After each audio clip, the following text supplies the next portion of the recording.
संपूर्ण महाराष्ट्रातील विद्यार्थ्यांना सर्वात पहिल्यांदा धन्यवाद। कारण की आपण जे काही सिरीज सुरू केली आहे मित्रांनो, या संपूर्ण सिरीजसाठी अतिशय उत्कृष्ट पद्धतीने संपूर्ण विद्यार्थ्यांचा, संपूर्ण महाराष्ट्रभरातून विद्यार्थ्यांचा उत्स्फूर्त प्रतिसाद आपल्याला मिळतोय। कारण की सर्व परीक्षांसाठी ही जी काही PYQ सिरीज आहे आणि या जी काही संकल्पना आहे, या सर्वच्या सर्व संकल्पना पेपरच्या दृष्टिकोनातून अत्यंत महत्त्वाच्या आहे। पेपर कोणताही असू द्या, पेपर MPSC असू द्या, सरळ सेवा असू द्या किंवा कुठल्याही भरतीचा पेपर असू द्या, ज्या ज्या पेपरला मराठी आहे, टेक्निकल असू द्या, प्रत्येक पेपरसाठी या संकल्पना अत्यंत महत्त्वाच्या। कारण की या व्यतिरिक्त मी सर्व किंवा सर्व समावेशक प्रश्नांचं इथं विश्लेषण तुमच्या समोर मी मांडतो आहे। चला जाऊया आजच्या सर्वात पहिल्या प्रश्नाकडे। आजचा सर्वात पहिला प्रश्न आहे समानार्थी वाक्प्रचारावरती विचारलेला आहे। आताचा सध्या जो काही ट्रेंड आहे प्रश्न विचारण्याची जी काही पद्धत आहे आताची, MPSCचा पेपर असू दे का TCS IBPS किंवा सरळ सेवेचा पेपर असू द्या, अशा प्रकारची प्रश्न विचारली जात आहेत। जोड्या तुम्हाला विचारलेला आहे। इंगा जिरवणे हा शब्द किंवा हा जो काही वाक्प्रचार आहे हा आपल्या दैनंदिन जीवनातला वाक्प्रचार आहे। जेव्हा अशा पद्धतीने हा शब्दप्रयोग केला जातो तर इंगा जिरवणे म्हणजे काय रे मित्रांनो? इंगा जिरवणे म्हणजे गर्व नाहीसा करणे। म्हणजे आपण आपल्या दैनंदिन जीवनामध्ये वावरत असताना बऱ्याचदा ऐकलंय की मी याचा इंगा जिरवला। इंगा जिरवला म्हणजे काय? त्याला जो काही अहंकार होता, त्याला जो काही अति आत्मविश्वास त्याचा जो काही वाढलेला होता, इंग्रजीमध्ये लवकर समजतं आपल्याला ओव्हर कॉन्फिडन्स, बरोबर ना? तर त्याचा मी तो जिरवला। म्हणून याची जोडी 3 जुळणार आहे। कच्छपी लागणे। आता कच्छपी लागणे म्हणजे काय की समजा मोबाईल आहे, मोबाईल आपण खेळतोय आणि मोबाईल खेळताना मी मोबाईलच्या अतिशय कच्छपी गेलोय। कच्छपी गेलोय म्हणजे काय की आपल्याला ही शब्द कधी आपण ऐकले नाही ना। मग कच्छपी जाणं म्हणजे काय किंवा कच्छपी लागणं म्हणजे काय? तर त्याचा अर्थ होतो आहारी जाणे। खूप मोठ्या प्रमाणामध्ये आता आपण बघतोय की प्रत्येकाकडे अँड्रॉइड मोबाईल आहे, कुणाकडे आयफोन असेल, बरोबर? खूप मोठ्या प्रमाणामध्ये UPSCला 2023ला तर वगैरे प्रश्न विचारला होता की मोबाईलचं वाढतं व्यसन, त्यावरती 600 शब्दांमध्ये एसे रायटिंग विचारलेली होती। म्हणजे इतक्या मोठ्या प्रमाणामध्ये सर्वजण मोबाईलचे अगदी आहारी गेलेत, पार म्हणजे लहानापासून तर मोठ्यापर्यंत।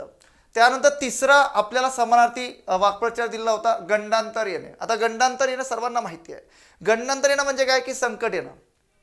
आता आपण बोलताना बऱ्याचदा आपण आपल्या मित्रांच्या तोंडातनं किंवा मित्रांच्या बोलण्यातनं आपल्याला नेहमी जाणवतं की माझ्यावरती खूप मोठं गंडांतर आलं।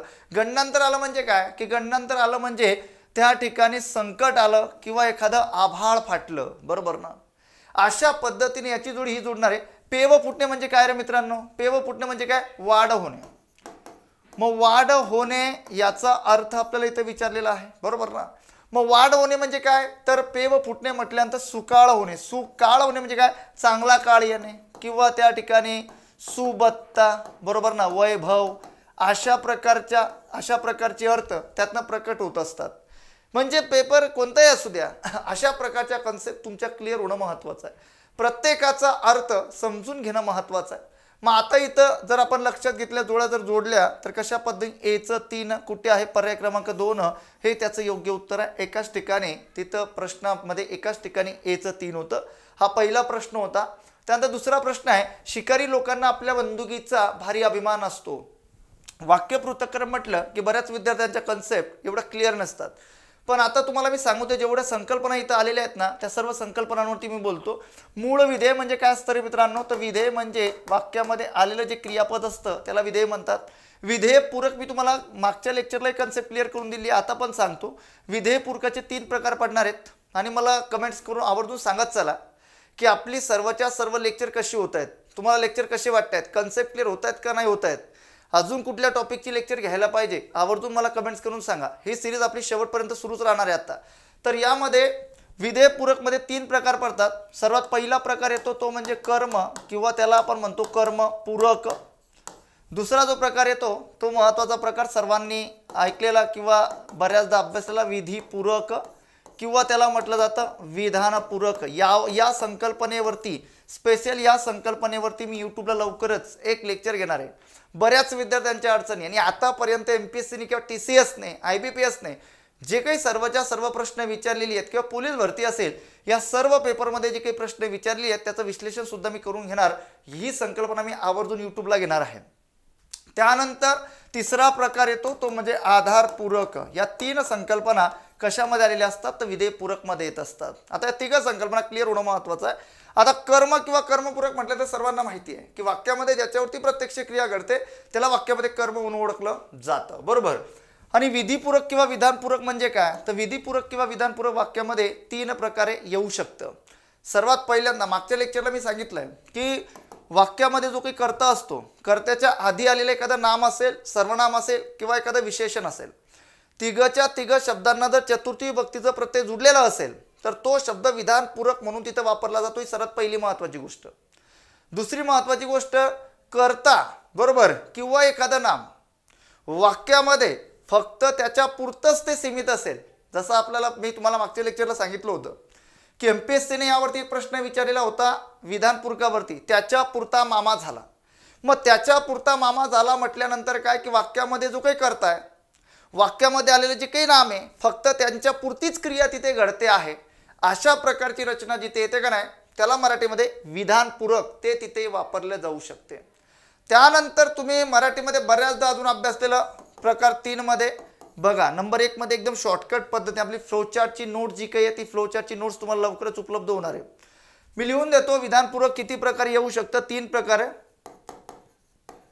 कर्त्याच्या आधी चतुर्थी विभक्तीचा प्रत्यय जुडलेलं नाम किंवा सर्वनाम, तो शब्द जो काही आलेला असतो तो शब्द विधानपूरक म्हणून वापरला जातो. नंबर 2, कर्ता किंवा नाम हे दोघं एकाच व्यक्ती संदर्भात आलेले असतील, एकाच व्यक्ती संदर्भात आलेले असतील, ते सुद्धा विधानपूरक असते. नंबर 3, जे विधी विशेषण आलेलं असते म्हणजे नामाच्या नंतर आलेला शब्द जो नामाबद्दल किंवा कर्त्याबद्दल अधिक माहिती सांगत असेल, ते विधी विशेषण जे आलेलं असतं ते सुद्धा विधानपूरक असतं. ही ती संकल्पना एकदम शॉर्टकट पद्धतीने आणि एकदम कन्सेप्च्युअल, अजिबात आता गोंधळ घालायचा नाही. त्याच्यानंतर पुढे आहे आधारपूरक. आधारपूरक एकदम साध्या सोप्या सरळ शब्दात लक्षात ठेवा, ट्रिकच्या माध्यमातून लक्षात ठेवा की आधारपूरक म्हणजे काय असतं. वाक्यामध्ये जे स्थलवाचक क्रिया विशेषण आलेलं असतं ते स्थलवाचक क्रिया विशेषण कुणाचं काम करतं, या आधारपूरकाचं ते काम करत असतं. म्हणजे अशा प्रकारे विधेयपूरकची संकल्पना इथं क्लिअर झाली.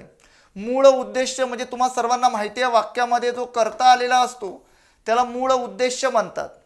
त्याच्यानंतर उद्देश विस्तार अगदी सर्वांना माहिती आहे की कर्त्याच्या आधी आलेला जो काही शब्द किंवा शब्द समूह असतो जो कर्त्याबद्दल अधिक माहिती सांगत असतो, 90% आलेला जो शब्द समूह असतो किंवा तो शब्द असतो तर तो कोणत्या प्रकारच्या प्रत्ययाने युक्त असतो, तर तो शब्द किंवा शब्द समूह षष्ठी विभक्तीच्या प्रत्ययांनी युक्त असतो. म्हणजे अशा पद्धतीच्या या सर्वच्या सर्व संकल्पना इथं मी तुम्हाला आता क्लिअर करून दिलेल्या आहेत, बरोबर. आता सर्वात महत्त्वाची गोष्ट आपल्याला जुळवायच्या जोड्या. आता आपण जाऊया उत्तराकडं. बघा, शिकारी लोकांना आपल्या बंदुकीचा अभिमान आणि असतो. आता वाक्यामध्ये येऊया. सर्वात पहिल्यांदा असतो हे तर मूळ विधेय आलं. चला, मूळ विधेय कुठं आलं, हे आलं मूळ विधेय असतो. पहिली जोडी तर जुडली म्हणजे डचं 1 आलं, बरोबर. हे तर सर्वांना जमणार होतं. डचं 1 इथं पण आहे, इथं पण आहे, म्हणजे हा पर्याय गेला आणि त्यानंतर हा पर्याय गेला. 2 पर्याय तर तिथं संपले. म्हणजे इलिमिनेशन मेथड काय असते, उत्तर कसं आपल्याला काढता येते, उत्तर आपल्याला माहिती नाही पण कशा पद्धतीने काढता येते हे आपल्याला माहिती असावं. त्यानंतर असणारा कोण अभिमान हा वाक्यातील कर्ता म्हणा किंवा उद्देश म्हणा. जर तुम्ही आतापर्यंत वाक्यातील कर्ता आणि कर्म सविस्तर तुम्हाला ओळखायचे असतील तर आपल्या यूट्यूब चॅनलवरती सर्च करायचं कर्ता व कर्म ओळखणे हे लेक्चर आणि आवर्जून ते बघा आणि मग इकडे मार्गस्थ व्हा. किंवा हे लेक्चर त्याच्यानंतर हे लेक्चर बघा. असणारा कोण तर अभिमान म्हटल्यानंतर वाक्यातला कर्ता आलाय. मग मूळ उद्देश कोणता आलाय, तर मूळ उद्देश आलेला आहे अभिमान. म्हणजे कचं 3 कुठं दिसते, कचं 3, तर कचं 3 इथं दिसते पर्याय क्रमांक 4 मध्ये, बरोबर. म्हणून पर्याय क्रमांक 4 त्याचं योग्य उत्तर असणार आहे. कारण की कचं 3 फक्त एकाच ठिकाणी आहे, बाकी ठिकाणी तुम्ही बघितलं नाही बघितलं, शोधलं नाही शोधलं, काही अडचण नाही. तरी आत्ता आपल्याला कन्सेप्ट क्लिअर व्हाव्यात म्हणून आपण सर्वतोपरी माहिती जाणून घेऊया. बघा आता अचं 2 होतं, कुठं आहे अचं 2 विधेयपूरक. मी तुम्हाला सांगितलं की जो शब्द समूह चतुर्थी विभक्ती कर्त्याच्या आधी आलेला जो शब्द समूह असतो तो चतुर्थी विभक्तीमध्ये जर असणार तर तो विधेयपूरकामध्ये आलेला असतो, तो विधानपूरकाचं काम करत असतो. तो का विधानपूरकाचं काम करत असतो पुढच्या लेक्चरला मी आवर्जून या सर्व संकल्पना अजून एकदा क्लिअर करून देणार आहे. आपल्या बंदुकीचा भारी मी तुम्हाला सांगितलं ना की त्या ठिकाणी जर तुम्ही लक्षात घेतलं तर 90% आलेला शब्द समूह जो असतो उद्देश विस्ताराचा षष्टी विभक्तीच्या प्रत्ययाने युक्त असतो. इथं षष्टी विभक्तीचा प्रत्यय जुडलेला आहे, हे त्याचं योग्य उत्तर आहे. अशा पद्धतीच्या जोड्या जुडल्या आणि वाक्य पृथक्करण. आता जे काही प्रश्न आपल्याला विचारले जात आहे, एक गोष्ट जर आपण बघितली तर आधी फक्त आपल्याला केवळ वाक्याचं पृथक्करण करायचं सांगितलं जात होतं, पण आता जे काही प्रश्न आपल्याला विचारले जात आहेत तर आपल्याला संयुक्त वाक्य मिश्र वाक्याचं पृथक्करण करायचं सांगितलंय. तुमची इच्छा असेल तर ते सुद्धा एक लेक्चर मी आपल्या यूट्यूब चॅनलवरती घेणार. सर्वांनी ही सिरीज अगदी कंटिन्यू करा. तुम्हाला आवडत असेल तर जास्तीत जास्त शेअर करा. ज्या विद्यार्थ्यांनी अजूनही यूट्यूब चॅनल सबस्क्राईब केलं नसेल त्यांनी आवर्जून सबस्क्राईब करा मित्रांनो, हे फक्त तुमच्यासाठी चाललंय. तिसरा प्रश्न बघा, त्याच्या डोळ्यात अश्रू आले कारण त्याला पश्चाताप झाला. पश्चाताप झाल्यानंतर अश्रू येणारच आहे, बरोबर आहे ना. तर इकडं आपल्याला काय विचारलं, या वाक्यातील वाक्य संकलन प्रकार ओळखा. म्हणजे 2 वाक्य एकत्रित आणली आहे, त्याचं एकत्रीकरण केलं आहे आणि तुम्हाला सांगितलं की वाक्य संकलन कोणत्या प्रकारामध्ये समाविष्ट आहे ते सांगा, असा प्रश्न इथे विचारलाय. मग आता काय आपल्याला बघा, त्याच्या डोळ्यात पाणी अश्रू आले हे एक वाक्य आलंय, त्याला पश्चाताप झाला हे दुसरं वाक्य आलंय. आता या कन्सेप्ट आपल्या क्लिअर असल्या पाहिजे पूर्व. संयुक्त वाक्य म्हणजे काय, संयुक्त वाक्य कशाला म्हणतात, उभयान्वयी अव्यय हा प्रकार तुम्ही अभ्यासलाय. उभयनिष्ठ अव्ययामध्ये 2 प्रकार आपण अभ्यासलेत. सर्वात पहिल्यांदा उभयनिष्ठ अव्ययामध्ये मागच्या लेक्चरलाही तुम्हाला मी सांगितलं की प्रधानत्व बोधक मध्ये येणारे जे काही वाक्य आहे ते पूर्ण संयुक्त वाक्य असतात. गौणत्व बोधक मध्ये येणारं प्रत्येक वाक्य हे मिश्र वाक्य असते. आता मी इथे एवढं काही लिहित नाही. प्रधानत्व बोधक मध्ये संयुक्त वाक्य असते. मागच्या पेपरला संयुक्त वाक्याच्या उपप्रकारावरती सुद्धा प्रश्न विचारलेला होता. संयुक्त वाक्याचे उपप्रकार किती एमपीएससी ने प्रश्न विचारला, टीसीएस ने प्रश्न विचारला, संयुक्त वाक्याचे प्रकार किती. आमच्या पोरांनी सांगितलं 4, काही जणांनी सांगितलं 2, पण मित्रांनो संयुक्त वाक्याचे प्रकार 3 आहेत. मी बऱ्याच लेक्चरला सांगत असतो पोरांना, ह्या 3 प्रकारामध्ये संयुक्त वाक्य आहे. सर्वात पहिलं कोणतं, केवल संयुक्त हा पहिला प्रकार आहे.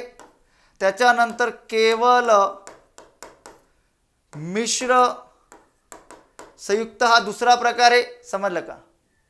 त्याच्यानंतर नंबर 3 मध्ये हा दुसरा आहे केवल मिश्र संयुक्त, पहिला आहे केवल संयुक्त. त्याच्यानंतर मिश्र संयुक्त हा तिसरा प्रकार आहे. या 3 प्रकारांमध्ये संयुक्त वाक्य जे काही आहे ते विभागलेलं आहे. हे 3 प्रकार तुम्हाला तर लक्षात ठेवायचे की संयुक्त वाक्याचे एकूण प्रकार किती, तर संयुक्त वाक्याचे एकूण प्रकार 3 आहेत. आणि त्यानंतर संयुक्त वाक्यामध्ये आलेले जे काही अव्यय असते ते अव्यय किती प्रकारांनी जोडलेलं असते, तर उभयनिष्ठ अव्ययामध्ये जे काही प्रधानत्व बोधक ते 4 उपप्रकार पडतात, तेवढ्या प्रकारांनी संयुक्त वाक्य जोडलेलं असतं. मागच्या लेक्चरला ही कन्सेप्ट मी सांगितली, आता यावरती काही जास्त बोलत नाहीये. मिश्र वाक्य म्हटल्यानंतर मिश्र वाक्याचे सुद्धा उपप्रकार आहेत, ते सुद्धा मी बॅचमध्ये उत्कृष्ट पद्धतीने घेतली आहेत. नाम वाक्य असेल, विशेषण वाक्य असेल, क्रिया विशेषण वाक्य असेल, यामध्ये सुद्धा विद्यार्थ्यांचे बरेचसे मार्क जातात. 2018, 19, 20 सलग 3 वर्ष कंबाईनच्या मुख्य परीक्षेला त्यावरती प्रश्न विचारलेला होता. तर अशा पद्धतीने जर गौणत्व बोधक मध्ये आलेले जे सर्वच्या सर्व प्रकार असतात, बरोबर, त्या प्रत्येक अव्ययाने जोडलेलं वाक्य मिश्र वाक्य असतं. मग आपल्याला इथं आता माहिती असणं गरजेचं आहे की कारण बोधक हा जो प्रकार आहे हा गौणत्व बोधकचा उपप्रकार आहे. मग गौणत्व बोधकचा जो उपप्रकार आहे तर आलेलं प्रत्येक वाक्य मिश्र वाक्य जर असेल तर मग आता कारणने जोडलेलं वाक्य हे संयुक्त तर काही येऊ शकत नाही, केवळ येऊ शकत नाही. आता गौण आणि मिश्र असे 2 पर्याय तिथं दिलेले होते. आता गौण वाक्य म्हटल्यानंतर गौण काही येणार नाही, गौण वाक्याचे ते उपप्रकार पडतात, बरोबर ना. बाकी दुसरे प्रकार. त्याच्यानंतर मिश्र वाक्य जे काही आहे तर त्याचं उत्तर येणार आहे मिश्र वाक्य.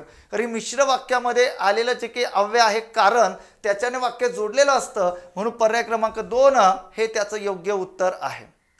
चला पुढे बघा 4 नंबरचा प्रश्न. आता प्रश्न आहे खालील समानार्थी शब्दांचा अचूक जोड्या जुळवा. समानार्थी शब्दांच्या अचूक जोड्या आपल्याला विचारलेल्या आहेत. पहिला शब्द आहे अही. अही म्हणजे काय असतं मित्रांनो, तर अही म्हणजे साप, सर्प, व्याल, तक्षक, बरोबर ना, अशा प्रकारच्या शब्दांनी त्याला ओळखलं जातं. अही म्हणजे काय, साप, बरोबर ना. अजून त्याला काय म्हणतात, उरग असं सुद्धा म्हणतात. एवढे समानार्थी शब्द सापासाठी आहे, एवढे सर्वच्या सर्व समानार्थी शब्द याच्यासाठी आहे. आणि अजून एक शब्द राहिला तो म्हणजे भुजंग, जे आपल्याला दिलेल्या शब्दामध्ये आलेली आहेत. भुजंग म्हणजे पहिल्याची जोडी काय जुळणार आहे, मग पहिली जोडी जुळणार आहे 4. भुजंग म्हटल्यानंतर साप. त्याच्यानंतर पृथ्वी, अगदी सर्वांना माहिती आहे. पृथ्वी म्हणजे काय, इकडे लिहितो मी पृथ्वीसाठी समानार्थी शब्द सर्वात पहिल्यांदा क्षमा, बरोबर ना. त्याच्यानंतर भूमी, हे सर्वांना माहिती आहे, भूमी आहे. त्याच्यानंतर धरित्री, ही सर्वच्या सर्व शब्द कुणासाठी आहे, तर ही सर्वच्या सर्व शब्द धरणी आहे, बरोबर. भूमी, भूमिनी आहे किंवा धरातल आहे. त्याच्यानंतर भूमिनी म्हणून तिला ओळखलं जातं. त्याच्यानंतर धरातल, भूमित्री, अशी बरीचशी समानार्थी शब्द. त्याच्यानंतर एक महत्त्वाचा राहिला, क्षमा घेतला मी, बरोबर. तर त्याला ही सर्वच्या सर्व समानार्थी शब्द आहे. त्याच्यानंतर अजून तिला म्हटलं जातं वसुंधरा, बरोबर. वसुंधरा हा शब्द सुद्धा बऱ्याचदा वेगवेगळ्या पेपरमध्ये विचारलेला आहे. त्याच्यानंतर मही आहे. अशा प्रकारची सर्वच्या सर्व शब्द तुम्हाला तिथं विचारलेली आहेत. मेदिनी आहे, हे मेदिनी या नावाने सुद्धा ओळखलं जातं. मेदिनी म्हणूनही पृथ्वीला ओळखलं जातं. वसुधा आहे, अशी बरीचशी समानार्थी शब्द आपल्याला माहिती असावीत, बरोबर. म्हणून पृथ्वीची जोडी कोणती जुळणारे, पृथ्वी जोडी जुळणारे क्षमा. दिवस म्हटल्यानंतर सर्वांना माहिती आहे दीन, बरोबर ना. दीन, मग दीन म्हटल्यानंतर किंवा त्या ठिकाणी त्याला अहन असं सुद्धा म्हटलं जातं.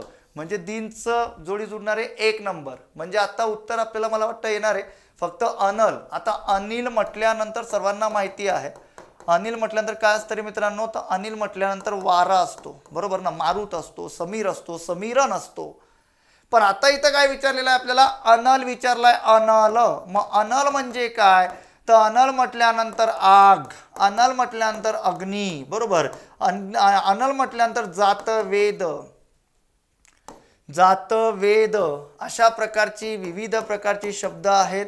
त्याच्यानंतर अनल म्हटल्यानंतर शिखी, अशा पद्धतीची शब्द. शिखी सुद्धा म्हणतात अग्नीला. तुम्ही ऐकलं असेल किंवा ऐकलं नसेल तर याला ह्या नावाने ओळखलं जातं. वैश्वानर, बरोबर. कृशान, कृशान हा एक शब्द आहे. वैश्वानर हा एक शब्द आहे. अशा प्रकारची ही समानार्थी सर्वच्या सर्व शब्द ही आलेली आहेत. म्हणजे अनल म्हटल्यानंतर अजून एक शब्द आहे तो म्हणजे पावक, बरोबर. अशा पद्धतीने या सर्वच्या सर्व कन्सेप्ट आपल्या क्लिअर होणं खूप जास्त गरजेचं आहे. एचं 4 2 ठिकाणी आहे, इकडं पण आहे, इकडं पण आहे, 2 पर्याय तर तिथं गेले. आता तुम्ही इथं जोड्या लावू शकतात, काही अडचण नाही, बरोबर. त्याच्यानंतर बीचं 2, बीचं पृथ्वी म्हटल्यानंतर 3, पृथ्वी म्हटल्यानंतर 3 पर्याय क्रमांक 3 दोघं ठिकाणी आहे. पर्याय क्रमांक 1 हे त्याचं योग्य उत्तर असणार आहे. त्याच्यानंतर इकडं अनल म्हटल्यानंतर मी तुम्हाला सांगितलं की अनल म्हटल्यानंतर काय असतं, तर अग्नी असतं किंवा अनल म्हटल्यानंतर पावक असतं, असं सुद्धा त्याचं नाव आहे. आता इथं पर्याय क्रमांक 4 काही येऊ शकत नव्हता कारण की बीचं 3 आहे, क्षमा, पृथ्वी म्हटल्यानंतर. म्हणून पर्याय क्रमांक 1 हे त्याचं योग्य उत्तर आहे. अशा पद्धतीने समानार्थी शब्दांवरती प्रश्न विचारलेला होता. समानार्थी शब्दांसाठी एक शॉर्टकट ट्रिक्स मी माझ्या नोट्समध्ये दिलेली आहे. ज्या विद्यार्थ्यांना अजूनही नोट्स मिळाले नसेल त्यांनी आवर्जून आपलं ॲप डाउनलोड करा, लक्ष मराठी अकॅडमी पुणेचं. त्यानंतर पुढचा प्रश्न आहे बघा, खालीलपैकी सामान्य नामाचे अचूक गट ओळखा. सामान्य नाम म्हटल्यानंतर अगदी सर्वांना परिचित आहे. सामान्य नाम म्हणजे काय रे मित्रांनो, कशाला म्हणतात सामान्य नाम, माहिती असावं. सामान्य नाम म्हटल्यानंतर व्याख्या अजिबात पाठांतर करायची गरज नाही. सामान्य नाम जर लक्षात ठेवायचं असेल तर फक्त 2 शब्द लक्षात ठेवा. ती कोणती, सामान्य नाम म्हणजे एकच जात. काय रे मित्रांनो, सामान्य नाम म्हटल्यानंतर या गोष्टी आपल्याला माहिती असाव्यात. एकच जात आणि नंबर 2 मध्ये समान गुणधर्म, ही 2 शब्द जर तुमच्या लक्षात राहिली तर कोणत्याही प्रकारचा प्रश्न येऊ द्या, सामान्य नामाचं उत्तर चुकत नाही. याच्यामध्ये बऱ्याचशा कन्सेप्ट आहे. धर्मीयवाचक नाम म्हणूनही ओळखलं जातं ते. सामान्य नाम विशेष नाम एकत्रित नाम धर्मीवाचक नाम म्हणून ओळखलं जातं.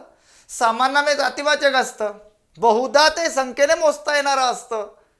बऱ्याचशा कन्सेप्ट आहे. काही नामे अशी आहेत की ती विशेष नामासारखी वापरली जातात.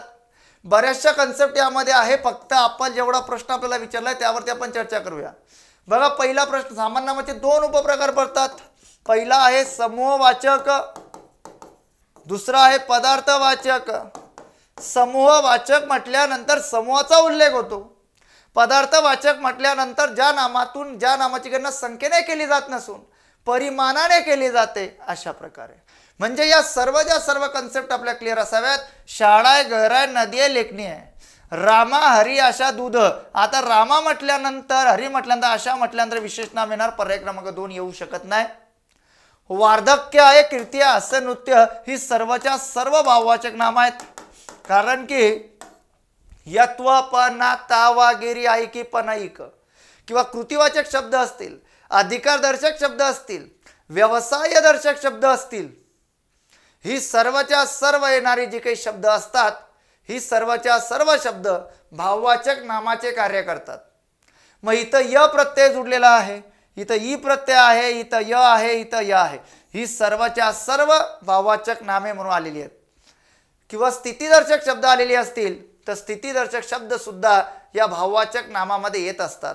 आता आपलं लेक्चर खूप मोठ्या प्रमाणामध्ये लांबतं, त्याच्यामुळे मी काही जास्त बोलत नाही. आता पर्याय क्रमांक 1 हे सामान्य नामे आहे. शाळा म्हटल्यानंतर समूहवाचक आहे, घर सामान्य नाम आहे, नदी सामान्य नाम आहे, लेखनी सामान्य नाम आहे. म्हणून फक्त ए बरोबर, बाकी सर्व चूक आहे. पर्याय क्रमांक 1 हे त्याचं योग्य उत्तर आहे. 6 नंबरचा प्रश्न आहे बघा. आता 6 नंबरचा प्रश्न आहे, खालीलपैकी सामान्य रूपाच्या संदर्भात असलेली अचूक विधाने कोणती? सर्वात पहिल्यांदा सामान्य रूप म्हणजे काय हे समजून घ्या. सामान्य रूप म्हणजे काय रे मित्रांनो? आपल्या भाषेमध्ये समजून घ्या. सामान्य रूप म्हणजे काय? विभक्तीचे प्रत्यय जुळण्याच्या अगोदर. काय रे मित्रांनो? विभक्तीचे प्रत्यय जुळण्या अगोदर. इथं आता विभक्तीचे प्रत्यय जुळण्या अगोदर ही व्याख्या आपल्याला पेपरमध्ये बऱ्याचदा विचारून झालेली आहे. विभक्तीचे प्रत्यय जुळण्या अगोदर त्या नामाच्या मूळ रूपात बदल होणे. नामाच्या मूळ रूपात बदल होणे म्हणजे समजा जसं आता त्या ठिकाणी काय सांगितलं की एकारांत पुल्लिंगी नामाचे सामान्य रूप वाकारांत होते, हे चुकीचं आहे. हे चुकीचं आहे. पहिलं चुकीचं आहे. जर आपण हा नियम जर बघितला की एकारांत पुल्लिंगी नामाचे सामान्य रूप एकवचनी, जर एकारांत पुल्लिंगी नामाचं सामान्य रूप एकवचनी याकारांत होते आणि अनेक वचनी यांकारांत होते. अशा पद्धतीने या सर्व गोष्टीचा फरक आहे. म्हणजे जर मी या ठिकाणी असं घेतलं की गोखले, बरोबर, आड नावाचे सामान्य रूप म्हणू शकतात तुम्ही, काय अडचण नाही. जर मी त्या ठिकाणी सामान्य रूप केलं तर गोखल्या अशा पद्धतीने सामान्य रूप होतं. आणि त्याच्यानंतर अनेक वचनी जर म्हटलं तर गोखल्यांना अशा पद्धतीने सामान्य रूप होतं. म्हणजे गोखल्या हे झालं एक वचनी सामान्य रूप.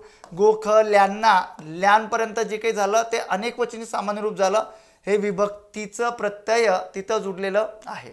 अशा पद्धतीने या सर्वच्या सर्व कन्सेप्ट आपल्याला क्लिअर असाव्यात की जे काही एकारांत, बरोबर, पुल्लिंगी नामाचे सामान्य रूप एक वचनी याकारांत होते, अनेक वचनी जे काही होत असते ते यांकारांत होत असते. अशा पद्धतीचे पहिलं स्टेटमेंट होतं. म्हणून पहिलं स्टेटमेंट परीक्षेच्या दृष्टिकोनातून काय आहे? चुकीचं आहे. आकारांत स्त्रीलिंगी नामाचे सामान्य रूप एकारांत होते. याकारांत म्हणजे मी जर असं म्हटलो की दिशा, आकारांत स्त्रीलिंगी सामान्य रूप आहे, स्त्रीलिंगी, बरोबर. दिशा म्हटल्यानंतर मला समजा दिशा या शब्दाला किंवा या नामाला त जोडायचं आहे.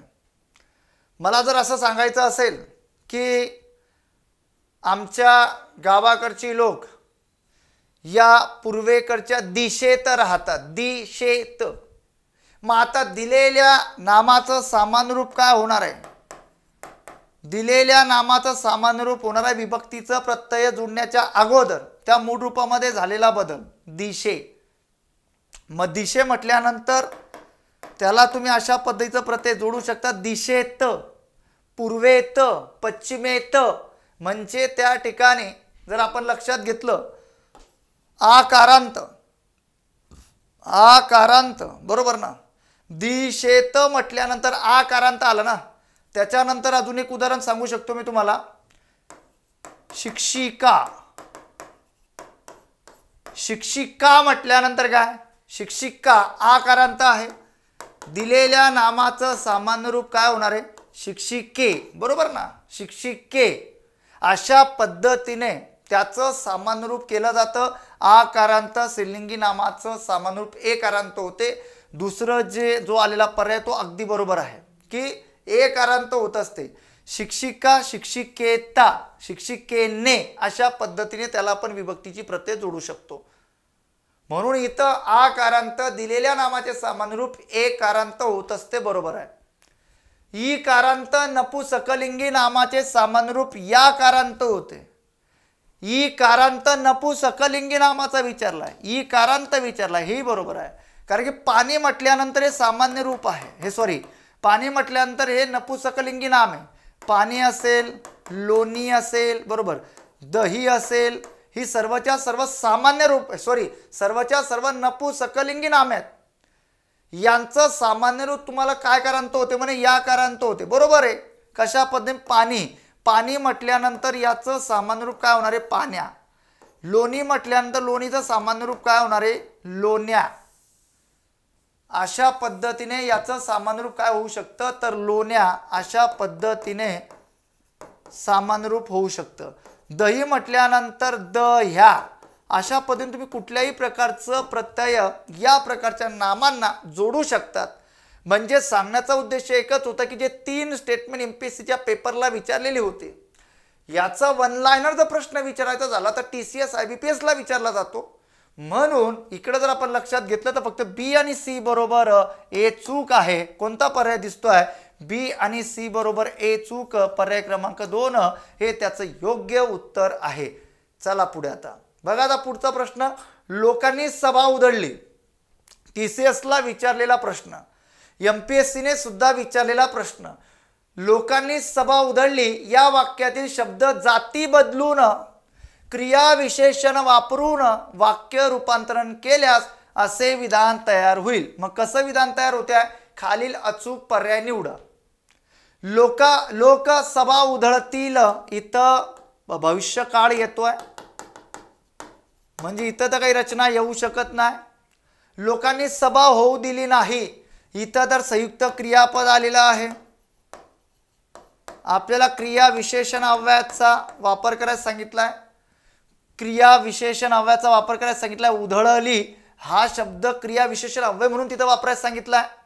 त्याच्यानंतर बघा आता, लोकांनी सभा उधळविली हेही क्रियापदाचं उदाहरण आहे. लोकांनी सभा उधळून लावली, क्रियेचा बोध इथनं होतोय, उधळून. समजलं का, इथं जो काही शब्द आलेला आहे क्रिया विशेषण आलेला आहे. काय आलेला आहे, क्रिया विशेषण आलेलं आहे. म्हणजे शब्द जाती बदलून क्रिया विशेषण वापरून वाक्य रूपांतरण केल्यास असे विधान तयार होईल. मग ते विधान अशा पद्धतीने तयार होत आहे. क्रिया विशेषण 2 प्रकारे असते, एक विकारी असते, एक अविकारी असते. विकारी क्रिया विशेषण म्हणजे विशेषणामध्ये ते आलेलं असतं, त्याच्या मूळ रूपामध्ये बदल होत असतो. त्याच पद्धतीची रचना इथं आलेली आहे. म्हणजे अशा पद्धतीने आपल्याला उदाहरणं विचारली जाऊ शकतात की इकडं क्रियेबद्दल जो शब्द अधिक माहिती सांगत असेल, जो शब्द क्रियेबद्दल अधिक माहिती सांगत असेल त्याच्या मूळ रूपामध्ये इकडं आता काय झालंय, क्रियेबद्दल अधिक माहिती सांगून तो रचना तिथं तयार करतो आहे. म्हणून क्रिया विशेषण म्हणून त्याचा वापर झालेला आहे. लोकांनी सभा उधळून लावली म्हटल्यानंतर इथं घडलेली आहे ती क्रिया.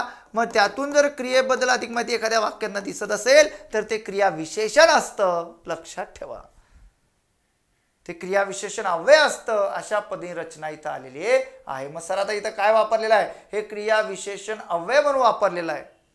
लक्षात ठेवा, कारण की आता जर आपण लक्षात घेतली, लोकांनी सभा उधळून लावली, त्या लोकांनी बरोबर ना. त्याच्यानंतर तुम्ही कुठल्याही प्रकारची रचना घ्या,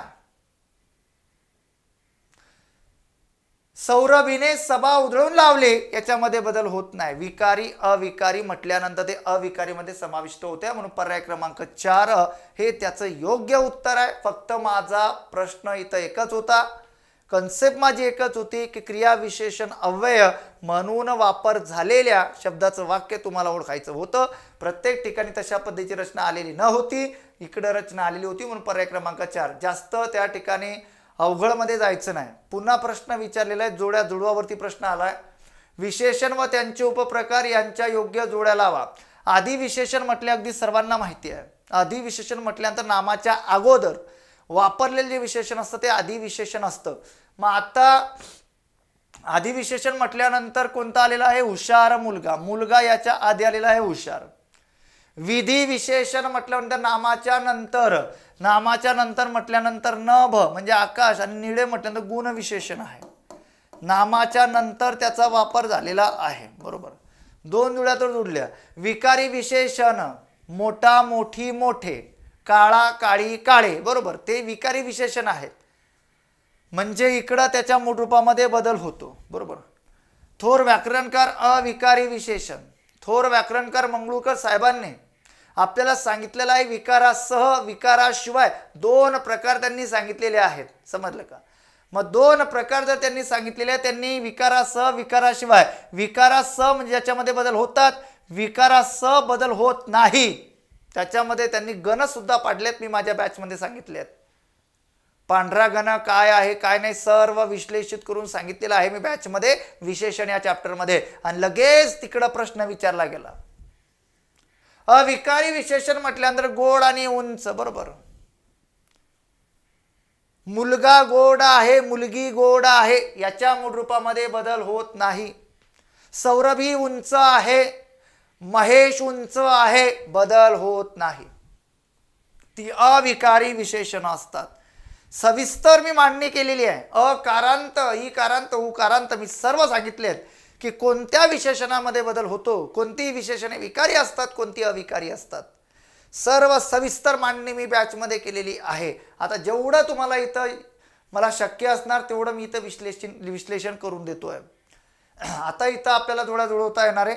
एचं 3 पर्याय क्रमांक 2 हेच त्याचं योग्य उत्तर असणार आहे. इतर ठिकाणी एचं 3 कुठेच दिसत नाही आहे. त्याच्यानंतर 9 नंबरचा प्रश्न पहिल्याच प्रकरणावरती विचारलेला, वर्ण विचारावरती. काय प्रश्न आहे? खालीलपैकी अचूक विधाने कोणती? स्वर हे पूर्ण उच्चाराचे वर्ण आहे. अगदी बरोबर आहे. स्वर म्हटल्यानंतर त्याला कुणावरती डिपेंड राहायची गरज नसते. बरोबर, स्वर म्हटल्यानंतर पूर्ण उच्चाराच आहे, कारण की स्वर म्हटल्यानंतर अक्षर पण आहे एक.